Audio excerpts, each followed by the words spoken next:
औज़ुबिल्लाहिमिनश्शैतानिर्रजीम बिस्मिल्लाहिर्रहमानिर्रहीम अस्सलामु अलैकुम वरहमतुल्लाहि वबरकातुहू। कामिल वली इदारे रूहानियत की तरफ से आज मैं आपकी खिदमत में हाजिर हुआ हूँ। आज जो आप लोगों के लिए अमल लेके आया हूँ, जो वजीफ़ा लेके आया हूँ, ये है अदावत का, जुदाई डालने का, जायज़ तौर के ऊपर इस्तेमाल करने का। अदावत और जुदाई किस तरह डाल सकते हैं कि आपका या तो अगर हस्बैंड है किसी गैर औरत या गैर लड़की या किसी गैर के साथ उसका रिलेशन है जो आपको बर्दाश्त नहीं होता है, तो आप उन दोनों में जुदाई डाल सकते हैं। ये ऐसा अमल है, बामौकिल अमल है कि बिल्कुल अपने जो है ना बहदफ तीर के ऊपर जाके लगता है। ऐसी जुदाई होती है कि फिर क़यामत तक वो एक दूसरे की शक्ल देखना जो है ना वो बर्दाश्त नहीं करते। अगर वो एक दूसरे के सामने आ भी जाए तो लड़ाई झगड़े तक नौबत आ जाती है। ठीक है, टाइम ज़ाया किए बगैर इधर मैं आपको दो अमल बताऊंगा। दोनों अमल जो है ना आप करेंगे तो आपको ख़ुद मज़ा आएगा कि जिसके अंदर भी आपने जुदाई डालनी है आप डाल सकते हैं। ठीक है, अदावत आप उनको अलहदा कर सकते हैं, जिस मकसद के लिए भी आप करना चाहे कर सकते हैं। मेरी तरफ से इसकी आपको आम इजाज़त है।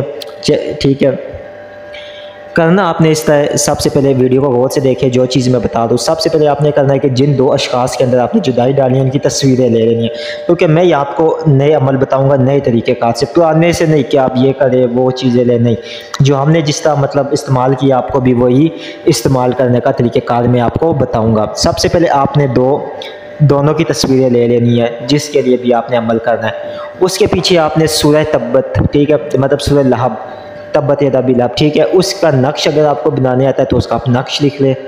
ठीक है, और नक्श जो उसका है वो खाकी चालों से दोनों के ऊपर लिख ले, एक उस तस्वीर पे और एक दोनों तस्वीरों पे लिख ले। लेकिन अगर आपको नक्श नहीं बनाने आता है तो फिर आप क्या करें, सूरह लहब बग़ैर बिस्मिल्लाह के और बग़ैर औज़ुबिल्लाहिमिनश्शैतानिर्रजीम के आपने, और बग़ैर ज़ेर ज़बर के आपने दोनों के ऊपर सूरह लहब पूरी लिख लेनी है। दोस्तों, कामिल वली यूट्यूब चैनल को सब्सक्राइब करें, वीडियो को लाइक करें, कमेंट में ओके लिखें, तो हमारे इस वजीफ़े की, इस अमल की आपको इजाज़त हो जाएगी। दोनों के ऊपर आपने सूरह लहब लिख ली। अब आपने पीछे लिखना है कि अब जिसके आपने दोनों के अंदर जुदाई डालनी है ना, आप उसके पीछे लिखेंगे फ़लाँ बिन फ़लाँ। ठीक है, आगे आप अपने अल्फाज में दुआया मकसद भी लिख सकते हैं कि इन दोनों में जुदाई हो जाए, या मतलब मैं आपको वो चीज़ें नहीं बताता हूँ कि जो मुश्किल है, मैंने जिस तरह आपको पहले बताया मैं आपको आसान तरीक़ेकार बता दूँ।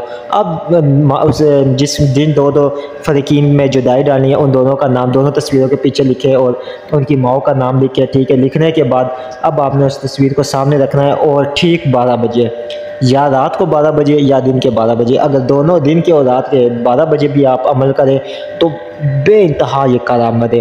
कमर दर अकरब में करें तो और बेहतर है। कमर दर अकरब क्या होता है ये आप जंतरी से देख सकते हैं, और अगर आप आखिरी तारीख़ों में करें तो भी बहुत बेहतर है, और अगर आप मंगल वाले दिन से शुरू करें तो भी बहुत बेहतर है। सिर्फ़ और सिर्फ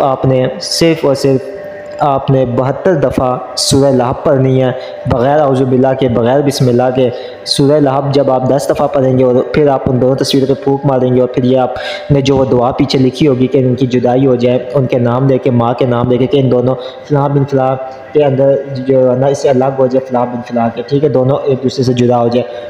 7 दिन आपने ये अमल पढ़ना है। 7 दिन अमल पढ़ने से पहले आपने काली दाल का सदका करना है, अपने साथ से घुमा के कब्रिस्तान में कर देना है, और 7 दिनों बाद फिर आपने जब ये अमल पूरा करना है इसके बाद आपने इसके तावीज़ बनानी है। दोनों तस्वीरों के तावीज़ बना के उनके ऊपर फिर जो है ना 72 मरतबा सूरह लहब पढ़ के आपने काले कपड़े में दोनों अलग अलग तस्वीरों के तावीज़ बना के अलग अलग जो है ना आपने काले कपड़े में लपेट के उनके ऊपर ना अच्छे तरीके से काला धागा लपेट कर अब आप उसको ना किसी वीरान जगह के ऊपर मिट्टी में दफन कर दे या कब्रिस्तान में किसी से दफन करवा दे। ठीक है, 2 कब्रों के दरमियान में दफन करवा दे। अब आपने जो है ना आपका ये काम पूरा हो गया। अब आप तमाशा देखे, यकीन माने कि ऐसी अदावत होगी, ऐसी जुदाई होगी कि अगर वो आमने सामने भी आ जाते ना तो वो एक दूसरे को मराने के ऊपर उतर आएंगे। इतना तेज़ और बामौकिल अमल है, क्योंकि इसके जो मौकिलात है वो ऐसा मतलब जो है ना आके अपना वो काम पूरा करते, लेकिन नाजायज़ नहीं करना है। जब नाजायज़ करेंगे तो फिर वो जब उसकी रुजत आपके ऊपर आएगी ना तो फिर आपको कोई नहीं बचा सकेगा। ठीक है, जायज़ करेंगे तो इंशाअल्लाह ताला आप इसका रिज़ल्ट बहुत ज़बरदस्त किस्म से पाएंगे। यह भी मैंने आपको एक बहुत ही आसान अमल बताया। ठीक है, और भी मज़ीद आपको मैं अमल बताऊँगा। ठीक है, बहुत से ऐसे डाइये बताऊँगा कि जो है ना आप अगर किसी के सामने डाइया पढ़ेंगे तो उनका लड़ाई झगड़ा शुरू हो जाएगा। या आप जो है ना बहुत सी सौतनें जो होती है जिस तरह की दूसरी कोई शादी कर ले, उनके बीच में लड़की के लिए बहुत से अमाल इंशाल्लाह मौजूद है कि आपको करने भी मज़ा आएगा। लेकिन आप ये करें, जिस तरह कि मैंने पीछे एक दुश्मन को जो है ना ज़ेर करने का अमल बताया था, वो जिन जिन भाइयों ने किया 3 दिनों के अंदर अंदर उनको रिजल्ट मिले हैं।